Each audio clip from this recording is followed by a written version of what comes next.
Mais une personne qui aurait tendance à choisir un peu toujours les mêmes motifs, toujours les mêmes couleurs, on peut effectivement dénoter pas mal de traits de caractère. La couleur la plus sédative, c'est le violet très foncé. Alors la colère, c'est rouge, hein. Le jaune est une couleur très mentale, le rouge est une couleur très physique. Mais ce qui fait, l'idée, c'est de créer un univers et qu'on ait envie de rentrer dans cet univers. C'est bien à ce moment-là, on peut effectivement faire durer cet état en s'entourant de jolies couleurs comme ça. C'est pour ça aussi que le bleu pan marche si bien dans la décoration depuis des années, des années. Bonjour, bienvenue sur la chaîne InSaga Interview France. Je suis Ina Baye et aujourd'hui j'accueille Sophie Mouton-Brice, expert en couleur et bien-être. Bonjour Sophie, Bonjour Ina, merci d'être avec moi aujourd'hui. c'est un plaisir, c'est un plaisir. Alors, est-ce que vous vous êtes préparé spécialement pour cette interview et comment vous avez choisi les couleurs pour aujourd'hui? Oui, vous avez tout à fait raison. J'ai mis une robe bleu marine pour que ça passe bien à l'écran. Et puis, le bleu est une couleur apaisante et une couleur de confiance. Alors, quand j'ai un public, quand on a un public, hein, pour parler en général, pas que de moi, c'est une couleur qui est une bonne couleur pour les entretiens. Ah, à noter. Oui, tout à Est- fait. Alors Qu'est-ce peut-être qu'on... pas pour les entretiens amoureux, c'est différent. Ah, Mais on pour va les s'en parler tout à l'heure. oui, voilà, parce que mais pour les entretiens professionnels, quand on rencontre quelqu'un pour la première fois, c'est une bonne couleur, hein. Après les motifs pois, c'est un petit peu de fantaisie parce que moi je mets beaucoup de fantaisie dans ma profession, de formatrice et de conseil couleur. Mais par contre pour les en on verra peut-être plus tard pour les entretiens amoureux, il faut mettre autre chose que du bleu marine parce que le bleu marine c'est un peu trop sérieux, on va dire. Et est-ce qu'on peut déduire des informations de la personne en observant ses couleurs? Par Oui. exemple, moi, si on me regarde aujourd'hui, moi et mon antérieur derrière, qu'est-ce qu'on peut déduire? Alors, vous, vous êtes en blanc, hein, aujourd'hui, Ina, d'après ce que je vois, hein. Donc Oui, on peut imaginer que vous avez choisi entre guillemets «une forme pas de neutralité», bien que le blanc ne soit pas neutre, hein, parce que le blanc est très lumineux et en décoration d'intérieur, même si beaucoup de gens le classent parmi les neutres, si vous voulez, on je pourrais expliquer ça plus tard, mais le blanc n'est vraiment pas neutre. Mais par contre, le blanc, c'est, aussi, le souhait d'une certaine pureté, d'une certaine transparence par rapport à l'interviewé. Alors ça, c'est pour la façon, votre vêtement et derrière, moi, je vois un très joli rouge, très chaleureux, mais un peu rosé peut-être. C'est peut-être, l'écran peut le déformer peut-être, mais en tout cas, c'est un intérieur très chaleureux, assez, j'ai ressenti quelque chose d'assez classique malgré tout et en tout cas de l'éducation, la tradition, hein, c'est plus ce que je reflète. Voilà, c'est tout ce que je peux vous dire. Après je suis pas inspectrice, mais on dénote, voilà quelque chose d'assez ordonné, d'assez calme, d'assez sage et en même temps la chaleur et la convivialité. et si on parle plus général, si Mmh. je veux faire passer un message Ouais, par les couleurs de mes vêtements, ouais. euh, Mmh. quelle couleur je peux mettre et quel message peut passer? Alors, ça dépend quel message et ça dépend quel auditoire ou quelle personne en face de vous, hein, parce qu'il y a mille et une façons. Maintenant, c'est tout à fait juste ce que vous avez dit. On peut tout à fait, ressentir, la personne en fonction de sa façon de s'habiller, bien évidemment. Il y a pas que les couleurs, il y a les motifs aussi. Vous avez remarqué, chaque personne a des motifs, préférés. Moi, par exemple, ce sont les pois. J'aime beaucoup les petits pois et c'est plus un peu côté fantaisiste, léger. De mon mental, je pense, hein. Le côté créatif et le côté un peu peut-être un côté un peu enfantin. Les petits pois, j'aime bien ça sur des robes et des chemisiers. Maintenant, il y a des gens qui préfèrent les lignes droites que les cercles. Il y a des gens qui préfèrent les lignes brisées. Et il y a des gens qui préfèrent des motifs très simples et d'autres qui préfèrent des motifs très sophistiqués, voire très complexes. Et tout ça, ça dénote toujours une structure, enfin souvent une structure d'esprit. Quand ça se répète, bien évidemment. C'est pas si je mets, tiens, aujourd'hui j'ai décidé de mettre quelque chose vintage avec des losanges partout et tout, ça voudra pas dire que que que j'en mets tout le temps, hein. Mais une personne qui aurait tendance à choisir un peu toujours les mêmes motifs, toujours les mêmes couleurs, on peut effectivement dénoter, pas mal de traits de caractère. Alors ça peut être, soit la fantaisie, soit la douceur si on est vraiment, dans les ronds, dans les cercles, vous voyez tout ce qui est un peu maternel. Mais le cercle, ça peut aussi dénoter beaucoup de fantaisie, beaucoup de créativité. Tout ce qui est ligne droite, c'est plus de rigueur d'esprit, voire de rigidité. On peut chercher aussi un peu parfois les gens qui aiment les choses complexes, vous voyez? C'est des esprits qui sont plus sinueux, mais c'est pas un défaut, hein, por forcément. Ça peut être les mathématiciens, par exemple, j'ai remarqué qu'ils aimaient les lignes, sur eux, les lignes un peu plus complexes, un peu plus hachées, un peu plus, c'est de la recherche un peu les scientifiques, on va dire, hein. Vous voyez? On peut dénoter surtout si quelqu'un a des grandes lignes, le côté plus artiste ou plus, scientifique, le côté un petit peu plus fantaisiste, et d'autres un petit peu plus rigoureux. C'est plus des grandes lignes comme ça. Amusez-vous si enfin moi je sais que je prends un peu moins le métro, hein, depuis les événements là de confinement, mais avant, quand je prenais le métro, je me laissais souvent à observer un peu les gens et souvent, c'est très drôle parce qu'en fonction on essaie de voir un motif et on par exemple un motif sur son blouson et on voit que le motif il se retrouve sur le sac ou sur les chaussures. Vous avez vu, il y a des gens qui adoptent des volontiers des motifs comme ça et c'est jamais, innocent en fait. Parce que, si on parle du triangle, si on parle du cercle, si on parle du carré, on a des psychologies différentes, en fait. Et en décoration, c'est ce que j'enseigne, c'est les motifs ont leur importance. Que je les mette au mur en grand, en large, comme moi je l'ai fait chez moi. Par exemple, il y a un grand carré derrière, hein, un grand Oui. cadre, qui symbolise un endroit, qui veut mettre notamment en beauté ce qui est sur le mur, mais ce qui symbolise aussi une zone carrée, c'est la sécurité, la stabilité, hein. Alors qu'un cercle, c'est plus, la douceur, la fantaisie. Donc, on peut jouer avec ces motifs-là et quand on les retrouve dans le papier peint, on peut aussi jouer avec ça par rapport à la couleur. Vous voyez, c'est tout un univers en fait ça, de décryptage, on va dire. Et le triangle, ça signifie quoi? Alors le triangle, c'est une figure très sacrée, hein, vous savez, le triangle, surtout la pointe en haut, c'est, une base, très terrestre, donc matérielle et puis une élévation vers le spirituel, vers le ciel. Alors on va peut-être pas aller si loin en décoration d'intérieur, mais malgré tout, le triangle, il est toujours, une sorte de besoin. Alors le triangle en décoration, il a plusieurs effets. Déjà, il peut donner, l'impression que la pièce est un petit peu plus haute. Si j'utilise, par exemple, un papier peint avec que des triangles vers le haut, et ben, ça me monte un petit peu la hauteur du volume. Après, je peux l'accentuer avec certaines couleurs. Et si j'utilise un grand triangle sur mon mur, alors évidemment, il y a toujours une connotation un peu spirituelle. Il faut se méfier, enfin, c'est pas qu'il faut se méfier, mais il faut quand même savoir qu'un triangle est toujours ressenti un peu de cette manière-là, hein. C'est la Trinité, le chiffre 3. Et le chiffre 3 est très très important dans toutes les cultures et il est très important comme en fait équilibre un peu, hein. C'est un petit peu l'homme, la terre et le divin, en fait, vous voyez? C'est toujours cette trinité. Donc il y a toujours cette impression-là. Alors par contre, s'il est inversé, c'est autre chose. Si inversé, bon, ben, il y a plus, un besoin peut-être de là, on descend le volume en l'occurrence, hein, si j'ai un grand triangle avec une pointe inversée sur mon mur ou si j'en ai de multiples avec le papier peint, par exemple, c'est plus que j'ai envie de rabaisser un peu la hauteur, de la décoration, la hauteur de la pièce qui est peut-être un peu mal proportionnée, parce qu'il y a plein d'astuces pour ça. Et puis, le triangle inversé, ben, il est peut-être moi je dirais qu'il est peut-être un petit peu moins positif, mais bon, enfin il descend, c'est plus, disons qu'il y a moins de matérie il y a oh, c'est pas une recherche de spirituel, c'est plus une recherche de matérialité, vous voyez?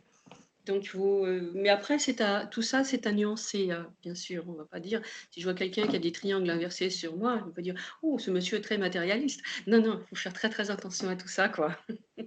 Oui, après, ça peut juste correspondre à un état bien précis. Oui, ça peut correspondre à un moment, à un état et juste à un choix ponctuel parce que tiens, j'ai trouvé que le tissu et la forme étaient belles et puis voilà, c'est juste, accessoire, on va dire, hein. Parlons des associations des couleurs et Mmh mh. notamment du conscient et inconscient. Et est-ce que les couleurs Mmh. provoquent toujours des associations inconscientes primaires? C'est-à-dire que, par exemple, le rouge qui fait penser au sang avant, mais maintenant, quand on parle du rouge, on parle plutôt du pouvoir. Mmh. Oui. Est-ce que c'est toujours dans nous, cette perception? Oui, alors j'entends tout à fait ce que vous dites. C'est un peu au-delà de ça, en fait. Les couleurs, provoquent des sensations, en réalité, qui sont des sensations, je dirais, qui défient les cultures. En fait, il faut savoir que la couleur, c'est une onde magnétique, hein, c'est une vibration physique qui atteint notre système, visuel, au même titre qu'une note de musique est une vibration, une onde électromagnétique qui atteint notre système auditif. En fait, je fais souvent la comparaison, hein, quand je débute mes stages avec des décorateurs. Je leur dis: «Imaginez une note de musique, ben, la couleur, elle réagit, elle agit exactement pareil». C'est quand on entend une musique grave, ou une musique rapide et saccadée, on a des impressions physiques différentes. Il y a des musiques qui vous mettent en joie, qui vous élèvent l'âme en fait, hein, Bach, Mozart, et cetera. Et puis il y a des musiques qui au contraire vous enfoncent un petit peu. Alors je parlerai pas du rap, mais c'est vrai qu'il y a certaines tonalités dans le rap qui sont connues pour, provoquer, plus de, c'est pas un malaise, mais une certaine violence en fait, une certaine agressivité. Donc en fait tout ça est voulu, hein, et la couleur c'est exactement pareil. Il y a des couleurs qui vont vous élever, vous rendre, comment dire? Aller vers le mental, comment dire? Vous rendre, joyeux, léger, vous donner envie de partager avec les autres, et puis vous avez des couleurs qui au contraire vont vous apaiser, vous donner envie peut-être d'être un petit peu plus avec vous-même, plus tranquille. Il y a même des couleurs qui vous aident à vous endormir. Vous voyez? Donc en fait, et ces sensations-là, elles dépendent de quoi? Ben, ils dépendent de la longueur, de la fréquence des ondes électromagnétiques, que chaque couleur porte en elle. Voilà pour faire très simple en fait, hein. Donc en fait, comme une note de musique, qu'elle vibre plus ou moins fort, qu'elle vous atteint un peu plus ou qu'elle vous mette, justement l'esprit en éveil, un peu comme certaines, musiques de Jean-Sébastien Bach qui était vraiment connu pour ça, hein. Il y a des musiques qui ont un effet sonore très, très fort, parce qu'elles sont en rapport avec, notre composition intérieure en fait, et je pense qu'il y avait des musiciens comme, Bach et Mozart qui étaient vraiment inspirés et littéralement inspirés par le divin certainement, ou je ne sais quoi, mais en tout cas ils étaient inspirés et leurs musiques, elles ont un effet profond sur la régulation de notre métabolisme. Et les couleurs, ça marche pareil, en fait. C'est pour ça que quand on rentre dans une pièce, on a tous une impression. On se dit: «Ah, qu'est-ce que je me sens bien ici». Ou alors au contraire: «Ah mais il manque de luminosité, qu'est-ce qui se passe? Je me sens pas très bien, je me sens anxieux». C'est souvent en rapport avec la couleur, et en fait la couleur, c'est de la lumière, hein, c'est de la lumière. C'est une vibration de lumière qui vibre à différentes fréquences. Donc quand on a de la lumière, on a de la vie et on a du dynamisme, et quand on manque de lumière, au contraire, il se passe autre chose. Positivement, on peut le voir comme de l'intimité, et puis dans un état un petit peu plus, négatif, on pourrait le voir comme un manque de vitalité, vous voyez? Et quel est le lien entre la couleur et feng shui? Le feng shui, alors il y a, alors moi je ne pratique pas le feng shui, je le connais un petit peu, hein, je l'ai survolé bien évidemment parce que j'ai survolé beaucoup de je me suis documentée sur beaucoup, beaucoup de sciences. Évidemment, quand j'ai commencé il y a 20 ans à m'intéresser à la couleur, je suis allée voir un peu du côté du feng shui ce qui se passait. Donc je pourrais pas vous en parler en longtemps. Simplement la couleur, le feng shui bien évidemment, on va conseiller certaines couleurs. Vous savez que le feng shui fonctionne par zone aussi, il faut faire Oui. tout un système de calcul, et ça je ne le connais pas, j'ai pas voulu rentrer dedans. Mais souvent les couleurs, elles ont un rapport avec, c'est là où on peut voir un parallélisme avec ce que je fais. Moi, je travaille beaucoup avec les couleurs, pour le bien-être, hein. Certaines couleurs vont apporter donc certains effets, psychophysiques, on va dire des couleurs, émotionnelles, qui vont apporter soit de l'apaisement, soit de la vitalité, et le feng shui fonctionne comme ça aussi dans un certain sens, puisqu'ils vont aller en fonction des calculs et de l'orientation de chez vous, vous proposer certaines couleurs qui vont correspondre aux éléments terre, feu, air, eau, et moi je travaille beaucoup avec les éléments de la nature aussi. C'est-à-dire que quand j'enseigne la couleur ou quand je la conseille, je fais souvent le rapprochement avec la couleur de l'élément naturel qui y correspond, parce que la nature est notre, maison première, on va dire, et dans cette maison première, on sait tous que l'on peut vraiment se ressourcer profondément. C'est pour ça qu'il est si important aujourd'hui, d'en prendre soin et d'aller très vite pour ça, quoi. Vous venez de parler un tout petit peu de la psychologie, Mmh. presque. Et donc, quel est le lien, la couleur et la psychologie? Il est là, il est Ouais. évidente, mais laquelle? Alors, le lien, il est essentiel parce que la couleur, telle que j'en parle, enfin telle que je l'enseigne et je la conseille, c'est une émotion. Il y a des effets psychophysiques, c'est-à-dire des effets à la fois sur notre mental et à la fois sur notre physique. Alors les effets sur le mental, ça peut être, eh bien, l'apaisement, ça peut être la vitalité. Si je cherche la vitalité, je veux retrouver un peu de vitalité chez moi, il va falloir que je peux choisir certaines couleurs ou certaines associations. Par exemple, je vais éviter aussi les couleurs trop froides, trop sombres, si j'ai besoin de vitalité dans mon salon parce que bah, c'est une période fatigante, les gens, on a besoin d'énergie. Alors on peut trouver justement ce que vous avez derrière, c'est une couleur qui est pleine de vitalité, un joli rouge, un peu orangé ou un peu rosé. On peut avoir plein d'effets différents, hein. On peut aider à s'endormir, on peut aider à travailler, à la concentration, à la réflexion, à la créativité. On peut booster la créativité. On peut, voilà, j'ai créé il y a quelque temps un nuancier, bien-être, que je vous montrerai tout à l'heure. Et dans cette nuancier, il y a 7 familles. Il y a une famille anti-stress, il y a une famille préparation au sommeil, il y a une famille, joie de vivre et vitalité, une famille travail et concentration, douceur, voilà, en tout, il y a 7 familles et chacune de ces familles contient, 10 nuances, 10 couleurs qui participent justement de cet état, psychique, particulier. C'est-à-dire qu'il y a une famille qui va aider à s'endormir, bah, ce seront des familles une famille de couleurs particulières, plus les violets, on en parlera en détail si vous voulez, mais les violets sont très des couleurs très sédatives, les vrais violets. Et puis les bleus les plus froids, les plus sombres et puis les verts qui sont des couleurs, de régénération comme le vert émeraude qui agissent, profondément là, à la fois sur notre, calme physique en régulant le métabolisme et à la fois sur, la paix de notre esprit, si vous voulez, parce qu'elles aident un peu à lisser les ondes cérébrales.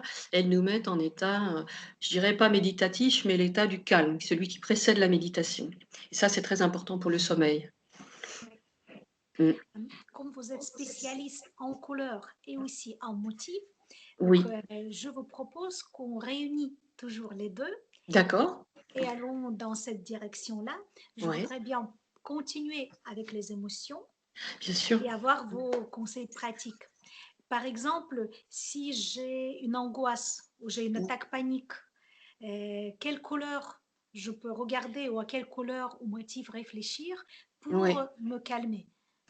D'accord. Alors, au moment où on a, ce cœur qui s'accélère et puis, les pensées qui commencent à tourner un peu vite, une attaque de panique, les couleurs qui sont le plus sédatives, la couleur la plus sédative, c'est le violet très foncé. Alors là, vous allez me dire: «Là, par contre, le violet, je vais pas en trouver partout».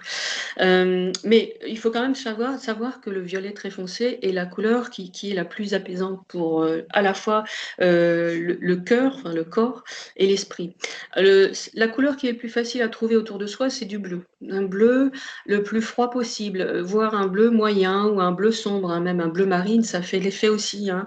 Et puis après, il y a une autre catégorie de couleurs et ça, c'est aussi très facile. Si vraiment on se sent très anxieux, très agité, très dans la peur en fait, hein, il faut gérer cette peur qui monte, c'est le vert. C'est le vert. Alors vous savez quand on dit: «Moi je suis épuisé, je vais me mettre au vert», c'est très vrai. Quand on est agité, on dit: «Bah, va faire un tour, dans le bois, va te promener un petit peu, ou je vais aller me promener, je vais aller respirer». Oui, le vert, il a tout de suite cette, capacité à réguler. Alors le vert va pas faire comme le violet, il va pas nous apaiser au point de pouvoir presque nous, hem, endormir presque, hein. C'est vraiment une couleur très très conseillée dans la chambre, hein, notamment si on veut c'est les gens qui ont du mal à trouver le sommeil, c'est important pour eux d'avoir des couleurs qui préparent au sommeil et le violet fait partie de celle-ci. Je parle vraiment du violet, le vrai violet très foncé, même l'indigo, ça c'est une super couleur aussi pour se calmer. Si on peut avoir quelque chose d'indigo sur soi, si on sait qu'on est sujet à ce genre de crise, Alors, je dis pas que c'est miraculeux non plus, attention, mais si on est sujet à ce genre de crise, on peut très bien avoir, quelque chose d'indigo sur soi, un foulard ou violet, hein, par exemple, et on le regarde à ce moment-là et on se concentre, si on a un foulard bleu, par exemple, comme l'océan, on se concentre sur des images d'océan. On essaie d'imaginer, la vague ronde qui passe et qui repasse parce que les formes rondes sont très apaisantes. Les formes fluides, celles qui partent en boucle, les spirales même par contre, mais plutôt les cercles. Imaginez un gros cercle bleu océan et puis imaginez que c'est un morceau de mer qui tourne et puis imaginez le bruit aussi parce que le bruit est très important, le son des vagues, c'est très, très, très calmant. Alors voilà, il faut se faire un petit film intérieur comme ça et puis essayer de se parler, d'oublier, de fermer toutes les écoutilles et d'écouter sa respiration comme si c'était une vague et de voir cette sphère bleue qui tourne devant vos yeux. Moi, je pense que ça peut être quelque chose qui marche. Je vous ai endormi, Ina. Non, Je vous ai hypnotisé. excellent.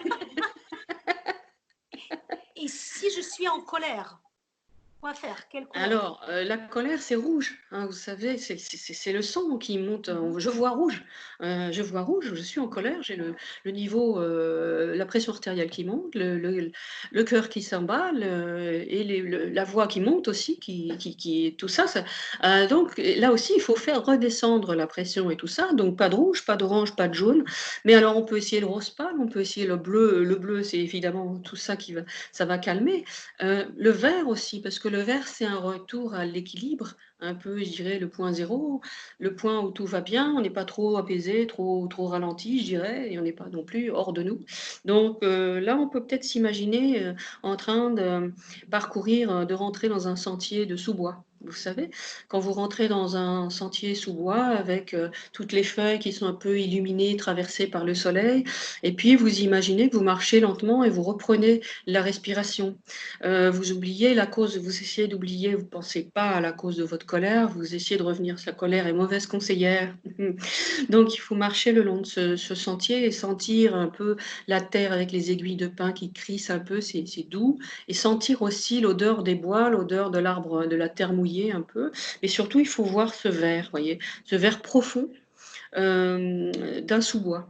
C'est pas un verre pomme, c'est pas un verre très vif, c'est un verre profond et qui est profondément rassurant et qui va ralentir un petit peu tout ça.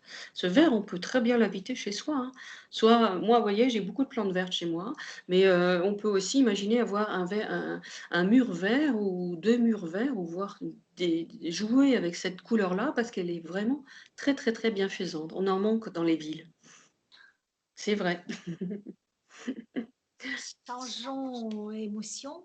Et Mmh. si je sens de l'apathie, je veux rien faire, comment s'en De la sortir? fatigue ou l'apathie, un manque de Fatigue, tonus, l'apathie, voilà, donc je veux un plus manque de rien, rien tonus. ne m'intéresse, oui, Ouais, c'est limite déprime ça, oui. hein, c'est ça, hein. La meilleure couleur pour booster le mental, pour lutter contre, le blues hivernal, par exemple. Vous savez, quand on dit, en hiver, on manque de lumière et notre cerveau, nos neurones manquent de lumière, manquent alors on dit: «Il faut de la lumière», hein, il y a la luminothérapie et tout ça, il faut le soleil, mais on l'a pas toujours. Alors on peut, travailler avec le jaune. Et on peut travailler avec, le jaune soleil, le jaune tournesol. Il faut surtout alors prenez pas du jaune vintage, le jaune moutarde, il est très beau, mais il est moins actif. Le jaune pâle n'est pas actif, pas tellement. Et il faut vraiment un vrai jaune très solaire. Et là, si vous avez quelque chose de jaune, alors portez du jaune déjà, c'est bien ça, vous savez, c'est revenu, hein. Aujourd'hui, c'est très facile de trouver un chemisier jaune, quelque chose de jaune à mettre, une écharpe jaune autour du cou, en tout cas, il faut regarder du jaune ou alors il faut s'imaginer, être en face d'un gros soleil. Un soleil très jaune qui vous réchauffe et qui rentre, à la fois le corps, qui réchauffe le corps et le mental. Et ça, il faut faire ça plusieurs fois. Une fois suffit pas. Il faut en tout cas, il faut mettre du jaune chez soi si, parce que le manque d'énergie, c'est souvent le manque de lumière aussi et l'esprit réagit beaucoup, à ça. Donc on peut, chez soi peut-être, apporter du jaune soit sur un mur, soit faire un grand cercle jaune soleil dans son salon. Regardez ce cercle, c'est rien de peindre quelque chose chez soi et si quelques mois plus tard on se sent mieux, on a envie de changer de couleur, on peut changer très facilement effectivement. C'est quoi? C'est un petit pot de peinture, ça va jamais très loin au niveau prix, mais alors ça apporte énormément de bienfaits, donc il faut y penser. Donc contre l'apathie, le manque de force et de tonus, de vitalité, c'est le jaune plus particulièrement qui agit. Et attention, pas le blanc, hein. On se trompe, hein, en disant le blanc, c'est très bien, ça va avec tout et c'est parfait. Le blanc n'est pas si bénéfique que ça dans nos intérieurs, quoi. Ici, je me sens malheureuse. J'ai une douleur. Qu'est-ce qu'il y Al- a? Alors, la douleur mentale, hein, parce que physique, on ne peut pas Oui, faire grand-chose en couleur. euh, pour réveiller l'optimisme, la confiance en soi, sortir du chagrin. Là, il y a une très belle couleur, c'est les roses. Vous voyez, imaginez que vous êtes en Inde ou bien à l'île Maurice, enfin vous voyez des Indiennes dans la manière dont elles sont parées. Et pour exprimer la joie, c'est le sari rose indien. Pensez à ce rose indien qui brille, qui est magnifique, qui éclate au soleil. C'est la joie à l'état brut, en fait, le rose indien, hein. C'est la joie et c'est l'amour. Si on est malheureux, on a besoin d'amour. Donc, bah, si on n'a pas quelqu'un à embrasser, là, on peut essayer de penser au rose indien, imaginer un sari qui brille au soleil avec quelques paillettes. Alors là, j'essaie toujours de simuler des images comme ça. Dans mes cours, je fais un peu pareil avec mes élèves. Tout d'un coup, je leur passe une photo de sous-bois pour leur faire comprendre comment le verre marche. Parce qu'il y a des couleurs sur lesquelles les gens ont des idées très préconçues et qui viennent de loin, de très très loin. Alors des fois, pour couper court à toutes ces histoires, de porte-malheur ou donner mauvaise mine, ou bien c'est pour les filles comme le rose, moi je leur projette une très belle image, une image de nature, de fleurs, de poissons, d'oiseaux, ou bien d'un costume local justement comme les Indiennes, les Tibétains, les Mongols, les Africains, donc des costumes magnifiques, les costumes slaves sont absolument sublimes. Donc vous voyez, et tout ça, ça remet les idées, on dit ah oui, ces couleurs-là, elles ont un sens. Elles ont surtout une force et une puissance. Et donc, si on se sent un peu triste, moi, je pense que tout ce qui est rose, le turquoise aussi marche très bien. Vous voyez, cette couleur-là, elle marche très, très bien pour le partage, la communication. On peut y aller avec ça. On peut s'offrir quelque chose de rose et puis le regarder, ça fait vraiment du bien. ici, je suis heureuse. J'ai plein de joie. Comment Oui, faire durer cet état? d'accord. Eh bien, je pense que cet état, alors si on a une couleur qui se rapporte au bonheur, on peut parler du orange, le orangé, les rouges corail.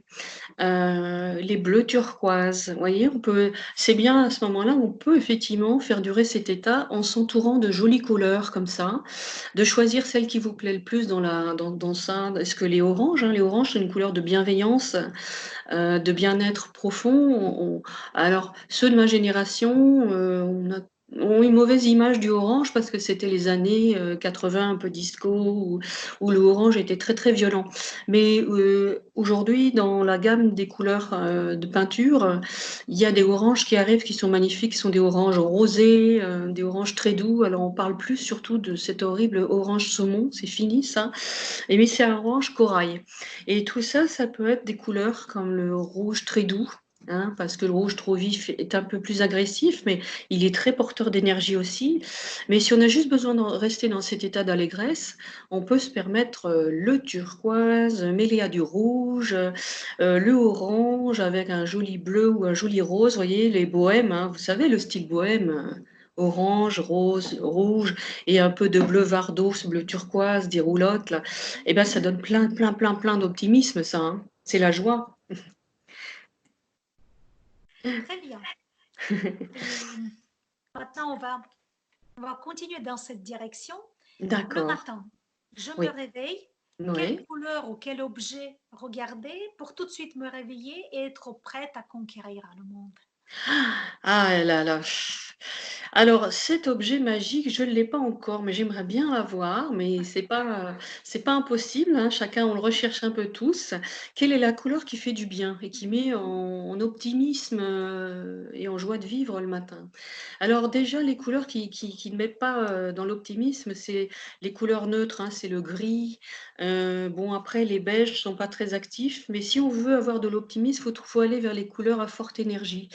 Il faut aussi aller vers les couleurs couleurs qui vous plaisent spontanément dans ces fortes énergies. Alors, il y a le jaune, il y a le orange, il y a des roses, hein, je vous en ai parlé, des roses fuchsia, il y a des bleus turquoise, il y a des bleus, les bleus verts aussi, qu'on voit beaucoup, les bleus pans, c'est une très très bonne couleur d'énergie aussi, celle-ci. C'est pour ça aussi que le bleu pan marche si bien dans la décoration depuis des années. C'est qu'il est revenu des années 50. Justement, vous parlez de joie de vivre et de bonheur. Regardez ce fantastique nuancier des années 50 qui est quand même aujourd'hui encore très présent dans la déco parce qu'il est revenu depuis quelques années, même s'il est un peu transformé. Qu'est-ce qu'on avait dans ce nuancier des années 50, l'après-guerre? Le moment où tout redémarre, où alors, les naissances, la consommation, la joie de vivre. On retrouve la vie après ces années sombres. Et ce nuancier comporte du rose pâle, du bleu turquoise, enfin un bleu pan plus exactement, un bleu pan magnifique, un jaune moutarde, c'était osé parce qu'il n'y a pas beaucoup de jaune dans la déco jusqu'ici, un rouge et un noir pour souligner le tout. Et tout ça, ce sont des couleurs presque de vie, hein, de renaissance, en tout cas de dynamisme. Et c'est assez, c'est pas pour rien qu'on les retrouve depuis quelques années comme un essai de revenir à ces périodes un peu de renouveau, vous voyez, parce que là, on est dans des périodes difficiles hein, depuis quelques années. Donc, je pense qu'instinctivement, c'est les bureaux de tendance qui vont nous rechercher ces couleurs-là, comme pour reprendre un petit peu un petit morceau de bonheur de cette époque-là, où tout était à nouveau redémarré, et il y avait une certaine joie de vivre, une douceur de vivre qui, en tout cas, on voulait y arriver. Et ces couleurs-là, aujourd'hui, elles réapparaissent beaucoup. Ce bleu pan ne nous lâche pas depuis au moins 5 ans. Le jaune moutarde, il est là, il est revenu. Même si les nuances sont un peu différentes parce qu'elles sont réactualisées, on va dire, hein, mais elles sont là quand même. Hein. Donc ça, il y a finalement une sorte de cycle. Regardez le rose, il est vraiment revenu dans la décoration, ce rose pâle.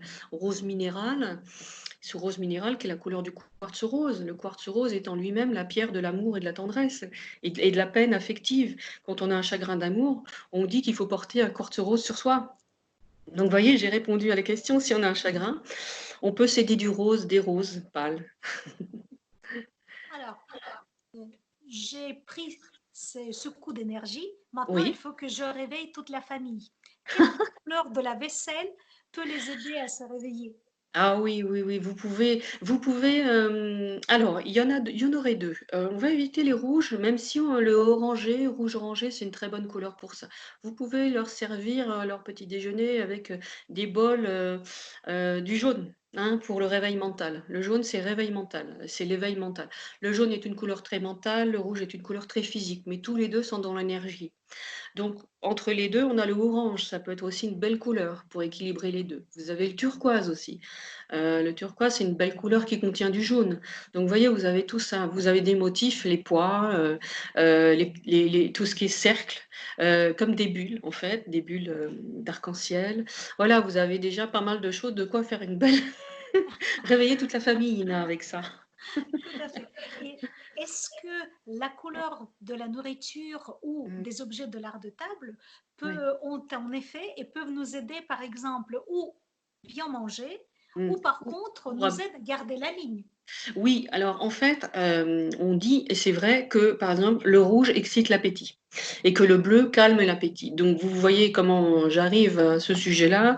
D'ailleurs, il y a eu des effets, il y a eu des essais alors si vous voulez provoquer l'appétit, vous pouvez avoir toute une gamme de rouges, des camélieux de rouge, rouge sombre, rouge clair, rouge vif, etc. et faire une jolie table rouge. Un restaurant qui voudrait justement faire rentrer un peu plus de monde chez lui et que les gens consomment plus, il aurait intérêt à mettre du rouge dans son restaurant en déco et aussi du rouge sur la table. D'ailleurs, moi j'ai fait l'effet avec un ami qui avait racheté un restaurant et qui avait gardé les murs tels quels. C'était une ancienne pizzeria, des murs un peu jaunes. Et il y avait, d'abord, c'était pas très très beau, et surtout, pourtant sa cuisine est excellente. Il y avait vraiment personne qui venait chez lui. Et quand je lui ai refait son décor, j'ai fait plusieurs tons de rouge, comme c'était aussi un bar à vin. On a mis du bordeaux, hein. Au fond on a mis du rouge vif. J'ai mis une sorte de panoramique avec comme un jardin d'hiver au fond pour intriguer les gens qui ont envie de rentrer. rentrer et je lui ai dit: «Il faut que tu changes ta vaisselle, il faut que tu achètes des assiettes rouges». Il m'a dit: «Mais les gens, ils sont nombreux maintenant, ils viennent tous à midi, mais ils partent plus». Oui, c'est ça. Et il y a eu aussi des essais qui ont été faits chez des, fabricants d'art de la table, qui ont constaté que les assiettes bleues se vendaient moins bien. Alors ça dépend quel bleu, hein. Si vous prenez du bleu gris, par exemple, le bleu un peu gustavien, gris dans plutôt grisé, très sombre ou foncé ou triste, là ça n'incite pas à manger. Alors ça, si on a besoin de perdre du poids, on peut peut-être essayer, mais après il y a le bleu turquoise qui marche bien. Mais par contre, vous voyez, des bouteilles de vin qui ont été redesignées en bleu, ça ne marchait pas du tout. Sauf pour certains vins blancs très frais, genre les vins portugais, les vins du sud, l'été, parce que le bleu amène la fraîcheur et l'été, on a besoin d'un apéritif frais. Ça marche. Mais un Bordeaux dans une bouteille bleue, ça marche pas. Ça contrarie le sens du plaisir du vin. Le rouge, c'est festif, c'est précieux, c'est riche quelque part. Et le bleu, c'est froid, c'est plus austère, vous voyez. Donc, ça marche pas. Continuons notre journée. J'ai Mhm. un rendez-vous très important. Mhm. Quelle couleur je peux introduire dans mes vêtements pour convaincre mon interlocuteur? Alors, ça dépendra un petit peu, si c'est un rendez-vous professionnel, par exemple. Oui, oui. Si vous êtes quelqu'un qui va à un rendez-vous, professionnel pour créatif, je dirais, voyez, les gens qui travaillent dans la publicité, dans la communication, dans l'art, le design et tout, c'est un petit peu à part. Parce qu'eux, ils peuvent montrer et ils ont intérêt même à montrer leur créativité à ce moment-là. Par contre, si c'est plutôt un rendez-vous business, finance, affaires, là, c'est plutôt le bleu. Alors, il y a certains bleus qui marchent bien, comme le bleu marine, par exemple. Le bleu marine, on dit que ça inspire la confiance. Ça montre une personnalité qui n'est pas, en qui on peut avoir confiance, c'est-à-dire qui ne part pas dans tous les sens, qui sait gérer un projet. Alors tout ça, c'est des a priori, hein, c'est des sensations, mais et même si vous n'êtes pas du tout comme ça et vous habillez comme ça, évidemment, ça ne va pas remplacer l'éthique de langage et tout ce qui peut traduire notre personnalité. Mais néanmoins, le bleu marine ou le bleu moyen, alors on peut mettre du bleu marine et un camailleux de bleu, par exemple. On peut mettre un bleu, par exemple, une robe ou un ensemble bleu ou un manteau bleu, et puis mettre quelque chose de bleu un petit peu turquoise ou bleu un peu plus clair pour que ce soit un petit peu plus agréable, si vous voulez, parce que si on est en bleu marine, c'est un peu austère quand même. Mais en règle générale, tous les bleus qui sont froids et un peu soutenus marchent bien pour ça, pour introduire la confiance. Très bien. C'est mieux que le noir, hein. C'est mieux que le noir et c'est beaucoup mieux que le rouge. Et si je suis un chef d'entreprise, Oui, quelle couleur introduire dans le lieu de travail pour que mes collaborateurs se sentent bien, ils oui. travaillent bien, et en même temps, quelle couleur mettre dans les endroits de détente? De détente? Oui, Alors parce qu'il y a des couleurs différentes, c'était l'année dernière, j'avais animé une, conférence au salon Maison et Objets. C'était sur le workshop et c'était une conférence sur les couleurs dans les espaces de travail. Et donc j'avais fait beaucoup de recherches avant pour pouvoir avoir des exemples précis et cetera. Et il en était ressorti qu'il y avait des couleurs qui convenaient aux espaces de travail, de réflexion, de créativité. Il y avait des couleurs qui correspondaient plus aux services commerciaux, et de réception avec le client, par exemple. Des couleurs qui correspondaient bien aux salles de réunion et des couleurs, évidemment, qui correspondaient aux espaces de repos puisque de plus en plus d'entreprises ont ces espaces de repos. Alors en fait, par exemple, les salles de réunion, c'était intéressant parce qu'on retrouvait souvent les 3 couleurs primaires dans les salles de réunion et qui étaient, bien équilibrées. On trouvait souvent des salles de réunion qui étaient blanches, mais où il y avait un peu de rouge, un peu de bleu. Vous savez, les 3 couleurs primaires, c'est, un rouge qui est moyen, on va dire un rouge magenta, le bleu cyan, qui était un bleu moyen aussi, hein, c'est des couleurs de base avec lesquelles toutes les autres couleurs sont fabriquées, et le jaune, qui est le jaune de cadmium, qui est un jaune, pardon, assez vif. Et en fait, ce bleu, ce rouge et ce jaune, en termes d'énergétique, comme moi je les présente, sont très importants. D'abord, on a le rouge, on va parler du rouge en premier. Le rouge qui est une couleur physique, qui va introduire de l'énergie dans la pièce. L'énergie, c'est important, mais si l'énergie déborde, on s'énerve. Donc dans une salle de réunion, il ne faut pas s'énerver. Il faut garder le niveau d'énergie correct pour qu'il y ait du partage d'idées, partage d'opinions, réunion, de projet, etc. Et puis les gens ne s'endorment pas, hein. Il ne faut pas une salle de réunion violet foncé, par exemple, ni trop verte. Mais il faut un petit peu de rouge. Il faut du jaune aussi pour l'émulation mentale, puisque c'est le jaune qui va gouverner l'énergie, pas physique cette fois-ci, mais plus mentale. Donc là, l'équilibre entre les deux énergies, il faut le trouver. Rouge, jaune. Et par contre, pour apaiser le tout et réguler le tout et mettre de la paix aussi dans la réunion, il faut du bleu. Donc vous voyez, ces 3 couleurs primaires sont souvent empruntées dans les salles de réunion. Alors ça peut être par exemple, des murs bleus ou des murs blancs et puis des sièges rouges et puis, il y aura une image un peu jaune sur le mur, ça peut être un bon compromis. Par contre, dans les salles de repos, alors donc dans les salles de travail, on va avoir besoin de stimulus, mais quand même pas trop, parce que les gens, ils sont fatigués après. Si toute la journée, ils ont du rouge sur les murs, ça va pas aller du tout. Ils vont être très fatigués, ne serait-ce que visuellement et puis le travail sur écran fatigue. Donc pour tout ce qui est espace de travail, on peut plus conseiller aller vers, moi j'irais plus vers des couleurs auxquelles on pense jamais, parce que ce sont des couleurs qu'on ne développe pas trop dans les intérieurs, qui viennent aujourd'hui. C'est tous les tons, de terre, terriens. Vous voyez? C'est tous les tons, les marrons, doux, alors pas forcément taupe parce que ce qu'on appelait taupe, c'est un peu has-been maintenant, c'est plus des marrons gris, mais des marrons très doux, des marrons rosés, des couleurs de terre au soleil, les ocres, et tout ça, c'est une couleur, ce sont des couleurs qui apportent beaucoup de bien-être, en fait. C'est des couleurs de stabilité, des couleurs d'ancrage. On peut vraiment les utiliser chez soi, que ce soit dans la chambre, dans les espaces à vivre. Il faut les redécouvrir parce qu'elles sont magnifiques. Et puis il y a aussi, on peut mettre des verres avec, on peut mettre par exemple des murs ocre très doux, très très doux, légèrement rosés. Il y a eu des marques de peinture célèbres qui en ont lancé ces derniers temps, donc je ne vais pas faire de publicité, je ne vais pas donner leur nom, mais c'était un peu des brins du désert, vous voyez, des brins un peu, des marrons très doux rosés, c'est très joli, en plus, ce sont des couleurs qui jouent beaucoup avec la lumière, donc c'est très vivant. Alors ça, c'est pour les salles de travail et pour les salles de repos, on peut travailler aussi sur ces couleurs-là. De terre aussi, ça marche aussi. On peut travailler sur le vert, on peut travailler sur certains bleus, on peut travailler sur des camailleux de beige, d'ocre doux, des choses comme ça. Plus on se rapproche de la nature, de la naturalité et plus notre métabolisme s'équilibre en fait. C'est ça qu'il faut savoir. Quand on contacte dans notre monde d'affaires les personnes, Ouais, souvent on les contacte par les réseaux sociaux en ouais. les invitant de venir ou sur notre page Facebook, sur notre chaîne YouTube, sur notre site. Mmh mh, Quelle mmh mh. couleur à mettre sur ces moyens de communication pour Mmh. créer tout de suite un lien? Oui, ça c'est une bonne question. J'avoue que alors là, moi, je suis vraiment spécialiste de la décoration et je ne sais pas, je vais le dire franchement, je ne sais pas si on réagit de même manière sur écran qu'en décoration. Enfin, moi, ce que je sais, c'est que le jaune interpelle parce que le jaune est une couleur, c'est pas pour rien qu'en sécurité, on utilise le jaune. C'est la couleur qui se voit de plus loin. C'est celle qu'on voit si vous avez une foule avec un type qui a un bonnet jaune, on va le voir de très loin. Enfin, c'est vraiment la couleur que l'on voit en premier et le rouge. D'ailleurs, regardez, les logos, souvent des marques, s'il y a beaucoup de jaune, il y a beaucoup de rouge. Alors est-ce qu'il faut reproduire ça? J'en suis pas sûre. Néanmoins, il faudra éviter toutes les couleurs trop sombres. Il faut que s'il y a des couleurs sombres, il faut qu'il y ait des couleurs vives qui se détachent. De toute façon, il faut et puis alors il y a toujours la gamme des bleus. Moi, je trouve que la gamme des bleus et les bleus pans, les bleus turquoise, les bleus clairs sont des couleurs qui invitent, à la confiance et au partage.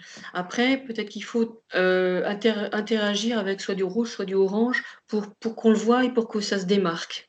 Mais là, il faudrait mieux aller voir un spécialiste de la communication graphique, je pense, parce que les codes sont pas forcément les mêmes. Oui. Et si on parle de la boutique réelle ou Ouais, virtuelle, ouais. donc quelles couleurs font ce lien de confiance, un site à acheter. On a parlé déjà un tout petit peu du restaurant où le rouge, donc, Mmh. c'est un site à manger. Le rouge, c'est un Et site, ouais. oui, Mmh. et donc, et pour les ventes, les achats-ventes, alors, comment Bah, s'y prendre? Là, c'est toujours un peu pareil. Il y a des couleurs qui rassurent, qui sont par exemple, des bordeaux foncés, des rouges très foncés, certains bleus moyens. Il faut éviter les couleurs trop froides et en même temps, c'est un équilibre à trouver entre des couleurs trop vives, comme, par exemple, des jaunes vifs et cetera, des choses trop criardes qui peuvent, si on reste un moment sur le site, ça peut fatiguer le regard. Donc il faut quand même, il faut essayer de se figurer une véritable boutique. Dans une véritable boutique, on conseille certaines couleurs qui sont des couleurs de déplacement dans la boutique. Alors on met les couleurs vives au fond pour interpeller la personne et qu'elle ait envie d'aller au fond. Par exemple, toute la zone de solde ou d'articles en promo, ben, on les mettra au fond. Parce que si on les met au début, ben, la personne ne fait pas tout le magasin, elle achète pas plein de choses, elle achète juste au début, ça sert à rien. Donc, on va essayer de faire un chemin conducteur en ayant des couleurs très vives à cet endroit de promotion. Et puis, entre-temps, eh ben, on va lui permettre un petit chemin agréable. Alors, ça peut être aussi bien, les camailleux, c'est pas mal, vous savez, c'est de différentes couleurs de même famille. Donc, on peut utiliser plusieurs rouges, plusieurs jaunes, plusieurs, pardon, pas de jaune, mais plusieurs bleus. Et puis, on va essayer de décliner pour éviter l'ennui, en fait. Mais, il y a pas de couleur vraiment recommandée parce qu'en fait, ça dépend ce que vous allez vendre. Il faut que l'identité, de ce que vous allez vendre soit en harmonie avec la couleur de fond. Parce qu'en fait, l'idée, c'est de créer un univers et qu'on ait envie de rentrer dans cet univers. Si vous vendez, des produits de beauté, vous aurez intérêt à mettre des fonds peut-être un peu glamour, justement les fameux roses pâles, ou des roses un peu vieux roses, des choses comme ça. Mais il y a ce côté beauté, esthétique, fille, jolie en fait. Vous voyez tout ce qui est, vous imaginez le cabinet d'esthétique. Et si vous vendez, des machines-outils, bon, ce sera pas du rose pâle évidemment. Là, vous allez peut-être essayer de trouver une couleur en rapport avec l'univers professionnel. En fait, je crois que c'est ça la meilleure réponse, c'est de trouver l'identité qui correspond vraiment à ces produits et essayer de se projeter dans cet uni pour que la personne puisse se projeter dans cet univers, se dire: «Bon là, je suis au bon endroit quoi, quelque part». Il n'y a pas trop de décalage entre la couleur de fond et ce qui est vendu. Ça semble sérieux a priori. Si on parlait un tout petit peu des enfants, et Oui. notamment quelles couleurs et motifs peuvent les Mmh. inciter à faire les devoirs Ouais. et quelles d'autres couleurs peuvent les calmer. Ah alors, bon, inciter à faire les devoirs, ce que je conseille toujours, c'est, la couleur de stimulus mental, ce qui active la concentration, l'envie de rester à un bureau, de travailler et tout, c'est le jaune. Alors donc là, un conseil très concret, ce que je propose aux parents qui voient que leur, enfant n'arrive pas à se mettre, à travailler, c'est de dessiner un grand cercle jaune qui encadre le bureau, sur le mur qui est en face du bureau. On imagine que le bureau est collé au mur, on fait un énorme cercle comme un grand soleil et on englobe tout. Et ce cercle, on peut le colorier donc en jaune vif si l'enfant a plutôt des problèmes pour se mettre au travail, qui est un petit peu, voilà, c'est pas de la paresse, mais voilà, on va dire qu'il manque d'entrain, il manque de concentration, ça va pas, il a pas envie de se mettre à faire ses devoirs. Et là, en lui confectionnant, en lui fabriquant cette bulle, qui est une sorte de grand soleil, on va lui donner l'envie de s'y mettre. Déjà parce que c'est ludique, parce que c'est protecteur, le cercle, hein, et puis en plus un grand cercle qui encadre le bureau. Moi, quand j'étais enfant, j'aurais bien aimé avoir ça, si vous voulez. Mais du coup, en plus, le jaune va alors, je dis pas que les notes seront meilleures, hein. Je veux pas que les parents m'appellent après en disant: «Ouais, mon fils, il fait ça, mais il a pas de bonnes notes». Ça marche pas comme ça. Mais en tout cas, l'enfant aura plus envie de travailler, de se mettre à son travail. Alors par contre, si c'est un enfant hyperactif, vous savez, dans tous les sens et tout, il faut peut-être éviter le jaune et en tout cas éviter le rouge, l'orange. À ce moment-là, prenez du turquoise parce qu'il faut aussi l'apaiser. Donc si l'enfant est juste un peu, ouais, il rechigne un peu à se mettre, il a du mal à s'y mettre, il fait autre chose et puis voilà, bon, bulle jaune solaire. Si l'enfant est hyperactif et qu'il part dans tous les sens et que lui c'est un grand nerveux et tout, bulle turquoise et là ça devrait aller. Parfait. Donc, notre journée s'achève et je Mmh. me retrouve dans ma chambre. On Ouais. a déjà parlé tout à l'heure de la couleur violet assez Oui, sombres, donc ouais, qui permettent de se détendre et bien dormir. tout à fait. Mais quand on parle de la chambre, on parle aussi de l'amour, parce Oui, qu'évidemment, donc on fait l'amour plutôt dans la ouais, chambre. oui, Donc, oui. quelle couleur choisir pour le linge de lit, nos habits et peut-être d'autres objets à introduire dans la chambre pour passer une bonne nuit d'amour? Ah, alors la couleur de la sensualité, hein, de l'érotisme, c'est le rouge. C'est le rouge vif, c'est le sang, hein, c'est le rouge, très plein de vie, alors ça peut être le rouge, ça peut être le rose très vif aussi, mais surtout le rouge, en fait.